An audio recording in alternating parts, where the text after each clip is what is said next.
Welcome to another episode of the New Zealand Property Ladder podcast.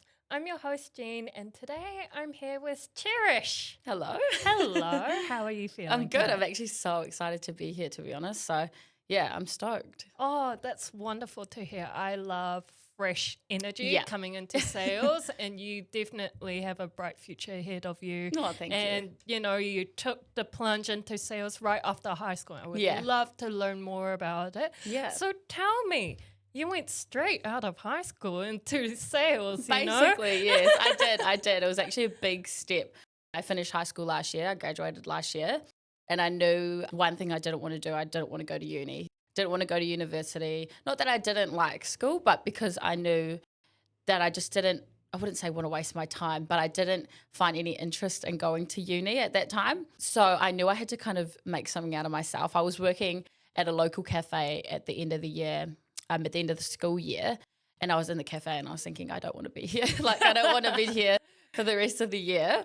I actually want to make something out of myself. And I think from such a young age, I've always been so interested in homes and also helping people. Helping people has been such a big thing for me, all my life growing up. And so put the two together, I guess, you could kind of divvy up what my interest has been in. And that's why it's drawn me to sales. So yeah, I've been really interested in sales. But like I said, leaving school last year, it's a big step, especially because you don't see much of that these days, I guess. Me personally, I hadn't seen another person in my position get straight into sales straight after school. It's quite a big leap, but it's so worth it. And I think now, almost a year in, I think it's just so beautiful to see how much I've grown and the changes and all the things that you go through in that period. So yeah, school, it was a hard one, but I enjoyed kind of that leap and that I took a risk, and you have to take risk. And that's what I did. And so here I am now. Yeah.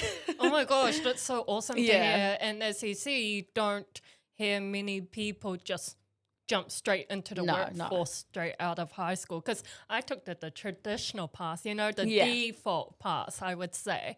I went to university, I did my bachelor's and postgrad, Oh, nice. then honours, and then I switched careers. So, Yeah. I did it several years later down the line. But honestly, it's so inspiring to hear that you just took the plunge because, life is too short. Yeah, 100%. Yeah. And what would you say you learned something out of it? Well, leaving school and going straight into sales, I think the biggest lesson for me was that I had to realize that I had to grow up really quickly. And because, you walk into an office with people twice your age and with 10 times the experience that you have. Because to be honest, I kind of came from the ground up. I started from knowing absolutely nothing about, sales or the market or housing and all of that kind of stuff. I knew nothing, absolutely nothing. And I had to grow up and I had to mature and I had to kind of put my thinking cap on and get into gear really, really quickly. Because I had a lot to learn. Not only did I have a lot to learn, but I had the standard or the bar was set really, really high, especially when you step into something like sales. You're stepping into an industry, into a career that's actually really, it's a whole lot of professionalism. And so I had to step up my game big time. I'm still 18 years old, so it's still such a big step, even right now for me. But my biggest lesson was it all comes from confidence. Even my age was such a setback in my head. I kept thinking, actually, I'm too young. All these people know what they're doing. Everyone knows what they're talking about. I don't know a single thing about sales. But as long as you've got the confidence and the willingness to learn and to take that risk and take that big step, then you've got nothing to lose. The reason that I actually took up this position, and I'm so grateful that I had the opportunity for this anyways, because there's not many companies or, people out there that are actually looking for, actually, mind you, I think there are a lot of companies looking for young guns right now, but you wouldn't expect a young person to show up to your doorstep and kind of think, oh, hey, I want a job. So that's what my company was a little bit shocked about, and that's why they've given it to me. They said, you know what, we need this fuel. We need a bit of movement. We need a bit of momentum. And so that's why I jumped on board. But definitely the biggest lesson was you sort of have to change lifestyle almost. Not dramatically, but I learned that coming out of high school, still a teenager, obviously, a lot of my friends and people around me took different paths, completely different paths. And I was going one direction and everyone else was kind of going the other. So you have to realize that you have to switch big time. And that's what I did. And when I got the role, I was kind of I'm going to focus predominantly on sales. I'm going to do my job. I'm going to make sure that I go full send in the position that I'm in. That's what you learn in sales, is that you can't be like everyone else. You're going to be different, and there's going to be days where you miss out on things and all of that kind of stuff. That's one thing I've also learned, is that you will miss out on so much, but there's so much more waiting for you on the other side. So that's what I had to do. I had to kind of see through tunnel vision, if that makes sense. Like, I had to kind of see the future, like, nope, the future's bright. It's okay. I'm working my butt off, but I'm actually going to do it because for my future and things like that. So if that means I have to miss out on what all my friends are doing, so be it. You have to have a good drive. You have to have good motivation to want to do this, because I've actually seen, not a lot of people, but a few people in my position who unfortunately sort of maybe fell off or isn't on the bandwagon anymore, or whatever it is. They're not in sales anymore. And it's because they didn't just have that drive, and they weren't confident in themselves. And when you're young, you don't feel confident at all when you're, sitting in an office in a room full of people who are really onto it and know the ins and the outs and know a home from top to bottom.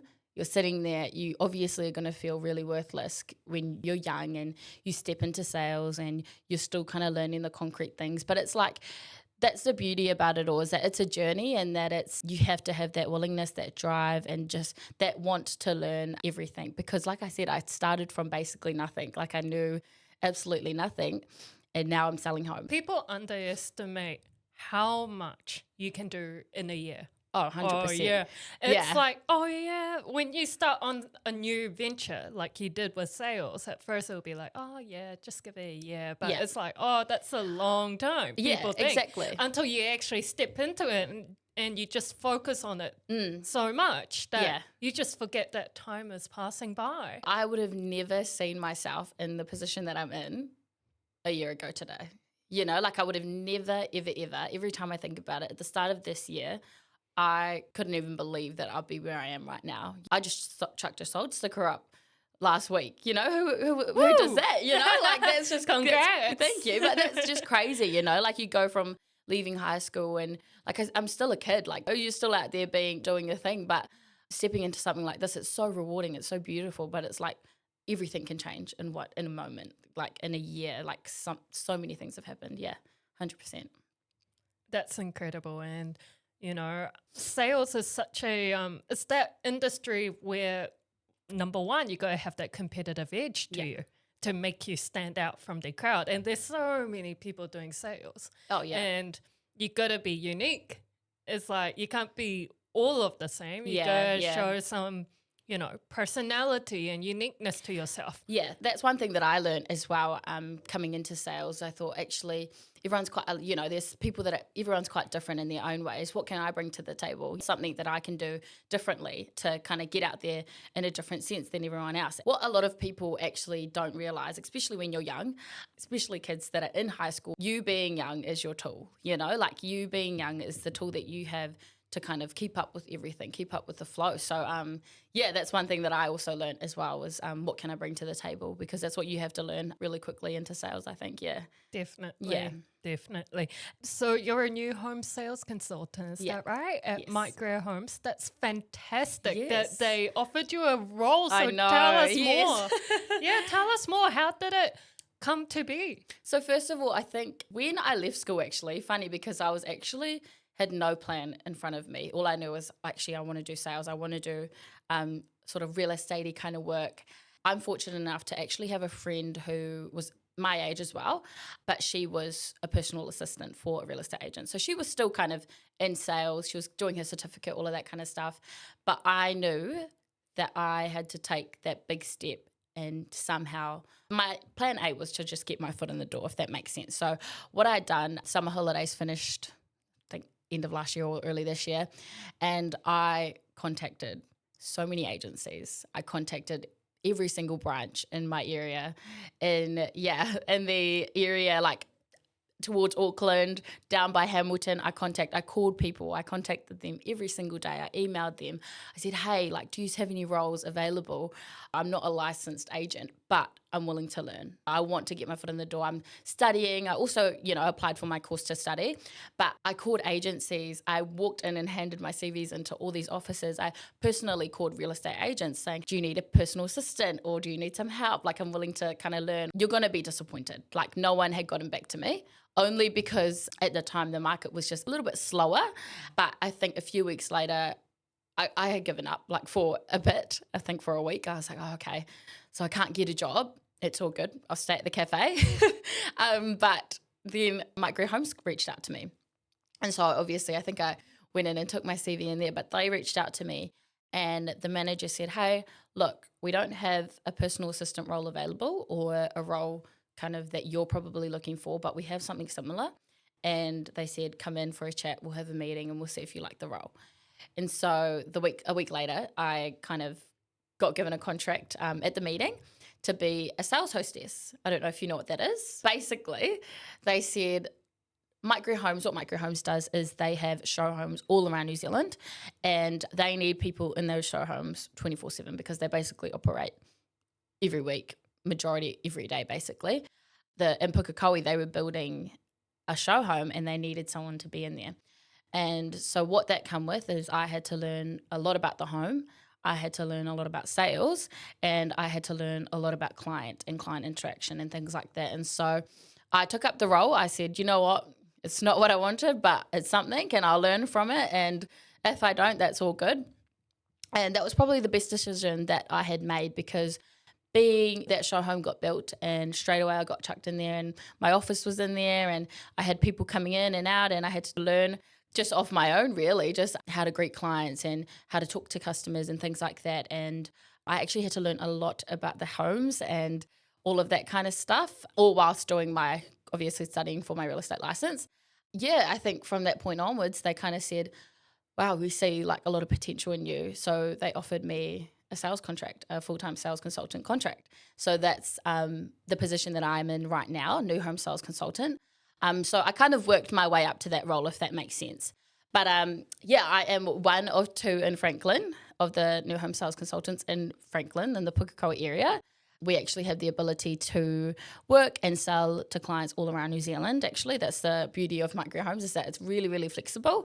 But it came with a lot of learning. I wouldn't take it for granted, really. I'm super grateful that I took up that contract. But a little bit about my role, basically, is that I work with clients, a variety and a wide range of clients, actually. So people that are looking for first home buyers, people that are wanting to do design and build or interested in, or maybe someone's got a piece of land they want a build on. We deal with all sorts of clients, home and land clients. The beauty about my role specifically is that I get to learn about a home from the slab up, from the square meters to the excavations to when you hand over the keys. We're there sort of through the whole entire process and obviously trying to do sales in between. So, yeah, it's a big role. Wow. It is a big role, yeah. Yeah. But it's such a rewarding experience. It's it is. such a rewarding role.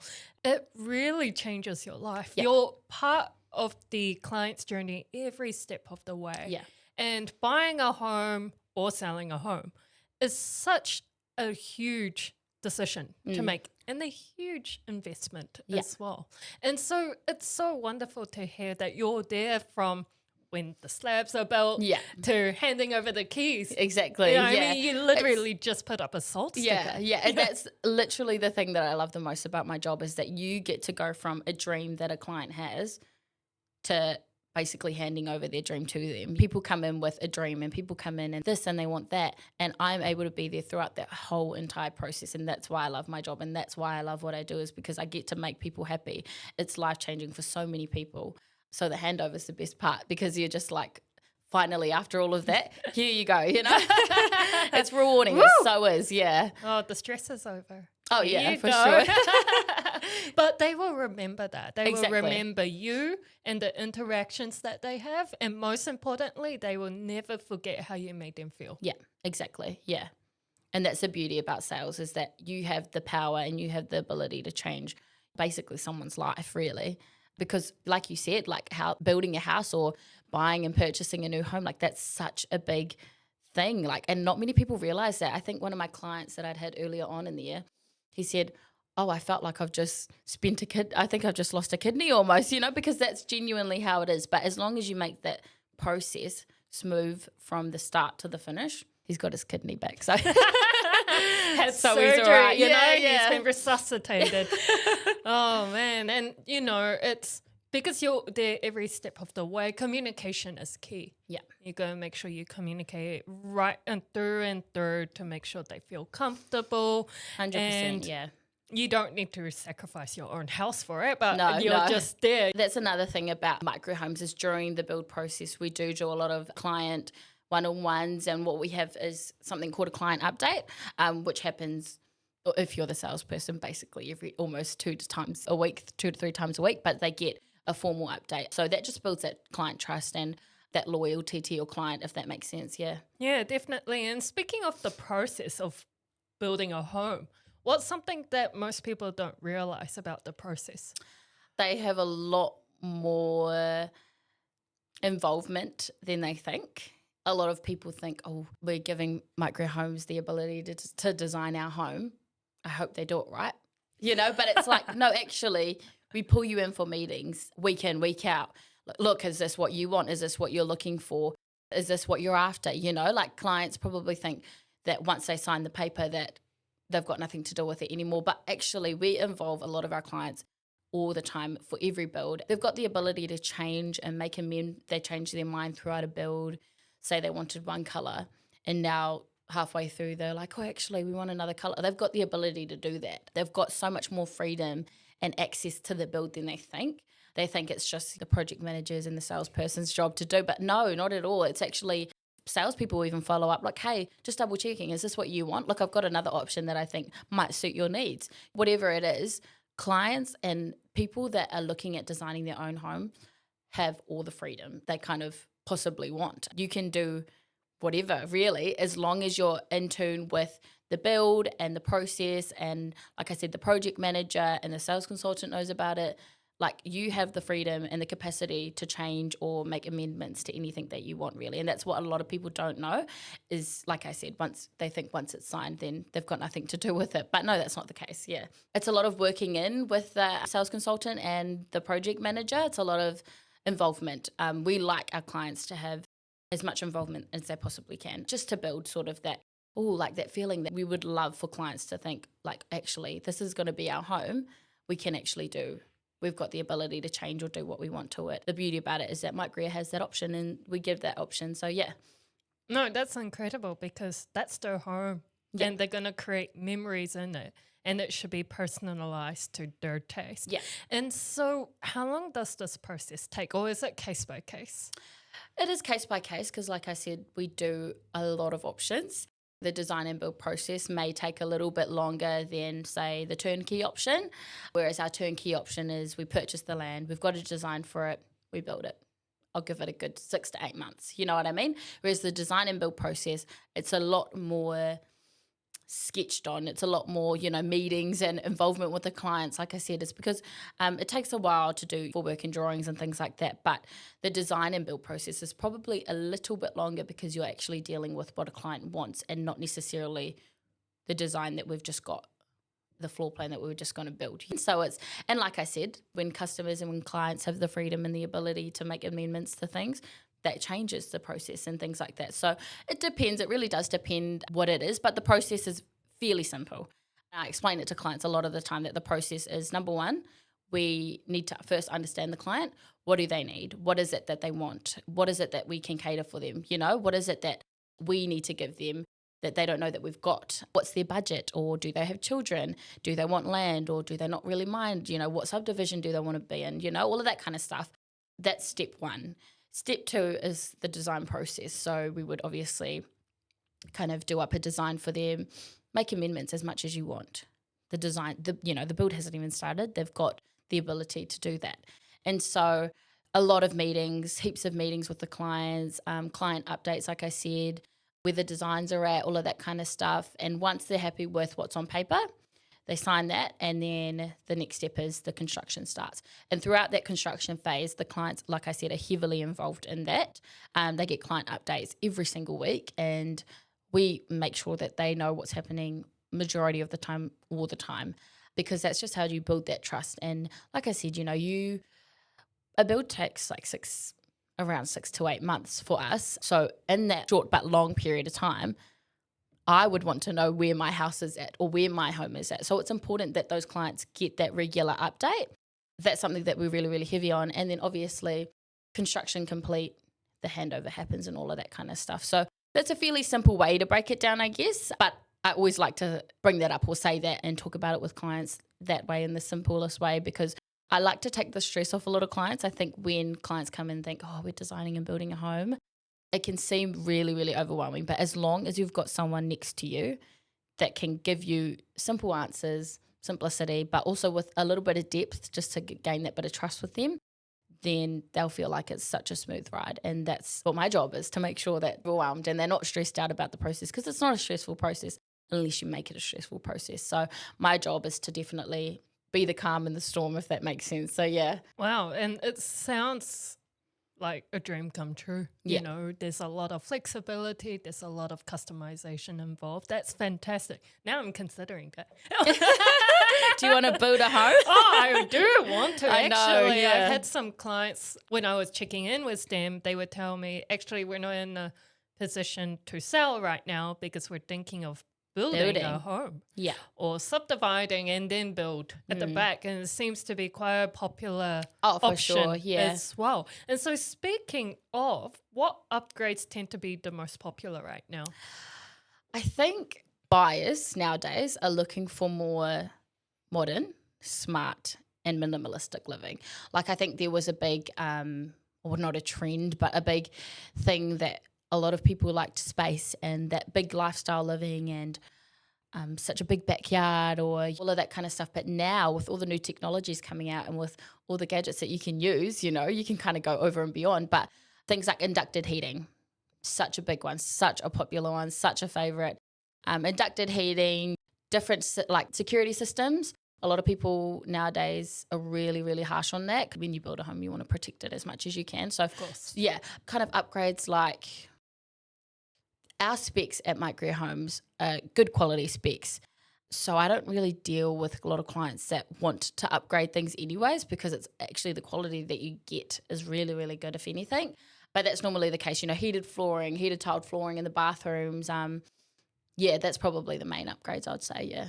And I would consider those upgrades. Oh, for sure. I want inducted heating. It sounds luxurious, especially during the winter. Yeah. And the whole security system as well. Yeah. Speaking of security, are you referring to the security ring camera at the front? Yeah, or? it could be, things like that. Like nowadays, the builds that we do, we've got doors that once you kind of put the code in, it automatically locks. So there's no way that, as long as the door's shut, it's locked. I guess it's good and bad, but I like to fight that it's good, because say you forget to lock the door when you're home, no worry about it, it's automatically locked. So things like that clients want.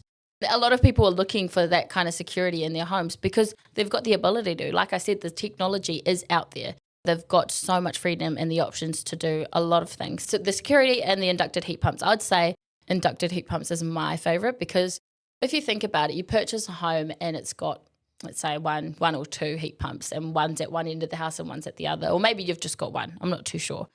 The beauty about an inducted heat pump is that it's throughout the whole entire house. You've got no worries about, I don't want to go to bed because the lounge is warm. You can actually, a lot of people use that and maximize that to the best they can, because it's such a good upgrade. So I suggest it all the time. Inducted heat pumps is definitely a big one, yeah. It just shows that technology is rapidly improving every second. Exactly. It's scary. Yeah, it is scary. Even I'm young and I feel old. I'm like, why is this still coming out? Jesus. Do you see a bit of, speaking of smart technology, do you see a bit of AI involved in some way? Oh, not really. Not lately, actually. Not in the position that I'm in, at least. I think more smart living as in, being able to control your lighting from your phone, or having different lighting or smarter lighting, if that makes sense. Yep. People want smart living and they want that modern smart living because it just makes it more efficient and easier for clients. Minimalistic as well. It's just such an easier way of living. So when you buy a home, you have to be smart about it, and that's why smart living is the way to go. Yeah, for sure. That's what I've seen. 100%. Yeah, fair enough. And decluttering in a way, it's yeah. a declutter. Yeah. Because when you have physical appliances or physical objects in your house Yeah. to do certain tasks, it immediately creates more clutter. It takes up that space. Yeah, it takes up the space. So this is actually a really good initiative. Yeah, 100%. Going about smart living is very good, yeah. Yeah, so speaking of the market, so what biggest trends are you seeing right now in the new home sales market? Turnkeys are definitely the go-to at the moment, or have been for a little while actually. I think it's because clients like that firm price. They like knowing we've got to give this deposit and this will be the price. Whereas a lot of clients don't like looking at, price on applications and things like that. Whereas a turnkey option is a set option for a client. The client will know, actually, this is the contracted price. This price on paper is good. We like it. They can obviously counteract or make an offer, whatever. But clients like that certainty. And so that's why the turnkey option has been such a big one. I think for me, I like turnkey because it's really hard and fast. People want hard and fast buyers. Someone's looking for a house and they're thinking, actually, it's a hard process because we don't know. Whereas turnkey, actually, you have to pay this deposit.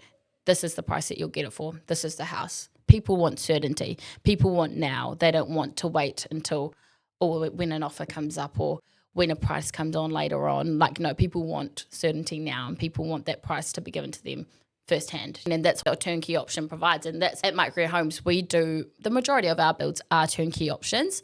They are our popular ones for sure. So that's probably a big one, yeah. And by turnkey, what is that? Is that like an exact asking price? Or? So a turnkey option is basically the contracted price is what you will get it for, 10% deposit. And obviously you pay the rest on settlement. So that's when you're looking at a first home buyer or something, they're thinking, actually, that's a really smooth process. I guess why not go for a turnkey option? That's what a turnkey is basically. That's so easy. It's so easy. And the reference is, we like people to, the reason that they've got the word turnkey is kind of references all you have to do is turn the key. You know what I mean? So that's why it's very simple. That's how you have to make it these days, is because clients don't want the hassle. They don't want to go through the pain and all of that kind of stuff. So it's as long as you make it simple, the term is simple, you turn the key, then it's a good win-win for both sides, I guess, Of course, and it reduces decision fatigue. Yeah. You don't have the added stress on how much to counter the price at. And so this is really interesting. This is something new because in our specialization sales, real estate sales, which is what everyone knows about, is you get inquiries or offers over a certain price, let's say 900, and it gets a little bit vague. It becomes a gray area in that regard, because what is inquiries over 900? What is that? Unless you have an asking price. And we're seeing a lot of asking prices at the moment. And then sometimes you come across price by negotiations, and our job is to get offers for our clients. And so it's a very different, I guess, objective with a similar outcome. Yes, exactly. Well. Yeah. I learned something new today. You learn something new every day, don't you? Oh, yeah, of course, 100%. I love learning. Learning is great. Yeah, especially in sales. In sales, you learn every second of the day almost. Yeah, no, I totally agree with that. So what advice would you give to someone that is in high school, in their last year, don't really want to go to uni because that's not an option for them, and just want to go straight into sales? What's the top advice you'll give? Do it. Do it for sure. No, but like I said earlier, when you are young, don't be afraid about your age, 100%, because obviously a lot of high schoolers that are coming out of high school quite young, or even people that are in uni and looking at changing up their careers like you did, don't be afraid of your age. Your age is your power. You have a tool already because you're young, you know what I mean? The uniqueness about you, a lot of people tell me in my office, you're so young, that's so good. And usually at the start I was like, oh my gosh, freaking out because I was young. I was afraid that I was young.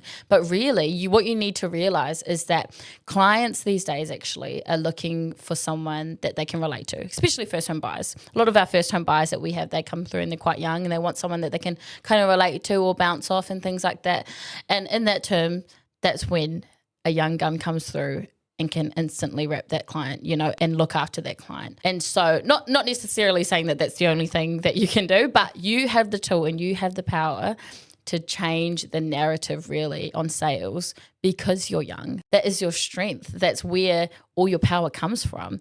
And so just because you're young, don't let that be your setback. I think as long as you've got that drive, that willingness to learn, like I said, I loved houses and then I loved helping people.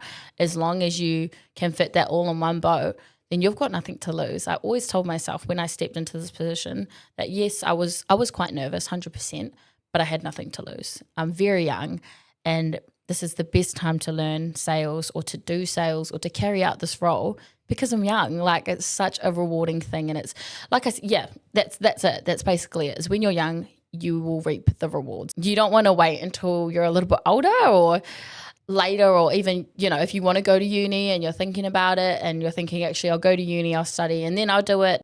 Do it now. Like, you've got nothing to lose. We need more people, more younger people, especially in this industry, because they're willing to learn. And if you are willing to help people, you're interested in homes, you're confident, you have the willingness to learn, the sales pitch will all follow. Yeah.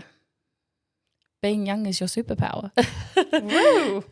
And 80% comes from confidence. 100%. Yeah. 80%. Yeah. 80%. Yeah. Because knowledge can be learned. Yeah. But attitude is very hard to learn. You 100%. You just need to work on it. Nobody can help you with that. No. Yeah. You've got to do your own thing with that. It's like, good luck. Yeah. Sink or swim. We'll teach you this, but fix your attitude. No. But I get you. Yes, 100%. Yeah, because that's why I've been told by my colleagues who actually run teams.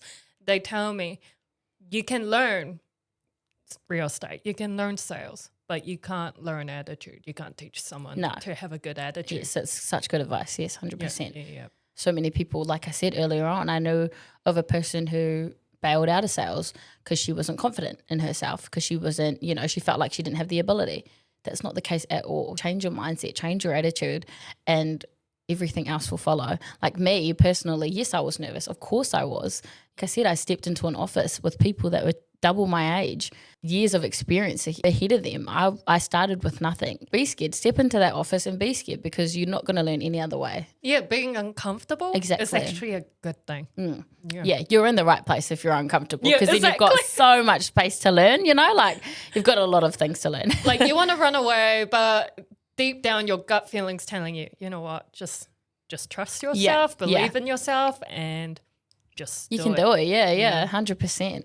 Thank you so much, Cherish, for coming here and having a chat with me. It's so inspiring. I say that so many times, but honestly, I haven't met anyone like yourself, not that many people, especially in sales, that just went straight into the industry and the workforce. Yeah. Straight out of high school. Yeah. And, you know, if I reflect back on I'm not going to reveal my age, but like, you know, my last years when I was your age, I wish I got told that exact same advice. Exactly. Yeah. And that's what I mean by the narrative needs to change. You know, people need to start taking that leap. It's not just sales even. It's a lot of like things that you can do. You can do such big things. You don't have to go to uni. You don't have to feel that pressure of, you know, needing to go study straight after school. Like, I took such a big leap, and it's like, I don't regret it. I wouldn't change it for a thing, 100%. It's definitely not a traditional path. No. But it's definitely a good path to take on, and we just got to do it and learn. You got to go on with it. Sorry, guys, got to end it here, but we just had such a wonderful time chatting. It's just a good chat. Wish we could go on. Yeah. But thank you so much, guys, for tuning in. If you guys enjoyed it, please subscribe. Follow us on our socials. Speaking of socials, where is the best way to connect with you? Probably on my Instagram account, Selling with Cherish. I might have it somewhere, I'm not too sure, but that'll be the best place to reach me, or my phone number. Yes. Awesome. We'll have it in the video, and thank you so much. Thank you. Enjoy your day. Thanks, guys.